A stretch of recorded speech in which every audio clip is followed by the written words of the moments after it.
when it's raining and it's freezing cold and it's New Year's Eve, you hadn't had a Christmas for 7 years, 8 years, you know, I get a little emotional now. It's kind of hard for me to even, talk about it. Travis Eikner changes his voice whenever he wants to feel more relaxed.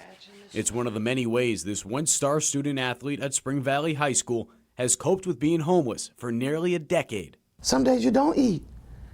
You know, some of them had to stay up maybe for weeks just so that voodoo spell won't get on me.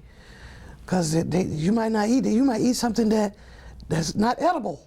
It was an October day when this once proud member of the U.S. Coast Guard, who received an honorable discharge, had his life changed when legendary NFL trainer Chip Smith noticed him outside of an Olive Garden. He invited Travis in to join him for his first meal in a restaurant in 6 years.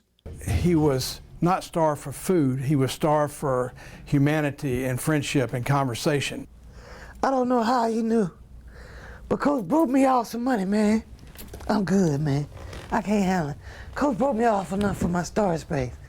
That's all I know. God have mercy. That was only the beginning.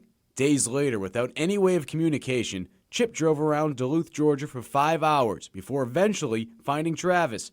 He invited him to his facility, leaving Travis blown away. There's probably 250 jerseys in my facility. There's probably 100 photos. There is just tons and tons and tons of memorabilia. Chip has trained over 1,600 draft picks, including NFL Hall of Famers Champ Bailey and Brian Urlacher. But there was something special about one piece that grabbed Travis's attention over the rest. Well, on the back wall, there was a photo of Brian Urlacher. And Travis stopped at that photo and he pointed at that and he said, "Coach, do you want me to paint that?" Confused but open to the idea, Chip went out and bought art supplies for Travis. Little did he know Travis was a scholar artist who attended the South Carolina Governor's School for the Arts before receiving a scholarship at Savannah College of Art and Design. To look at Lack and see that and knew he was already a Hall of Famer, that was NFL football. That was on a Monday. Well, by Friday, he had completely painted this photo of Brian Urlacher, and it's unbelievable. Chip sent a text message of the painting to the Hall of Fame linebacker.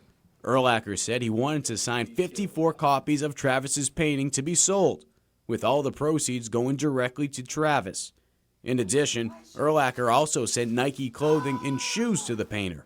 When he received it, that was like the biggest day of my life in reference to art world and a client, especially getting off the street. We raised about $13,000 for Travis. That was just the very beginning. Since then, Travis has painted 20 paintings. We've raised enough money. We've paid off some child support he owed. We've put him in an apartment. With the help of Smith, the Travis Project was created, an online fundraiser that has raised over $6,500. His paintings have continued to grab the attention of athletes, including his childhood hero, South Carolina legend and Heisman Trophy winner George Rogers. Smith says Eikner is a kind soul without a criminal background and is doing everything he can to get back on his feet for good. Don't miss out on those opportunities because you're afraid of a homeless person or somebody that is not the same color as you or the same religion as you. Reporting from Duluth, Georgia, Mike Yuva, Watch Fox Sports.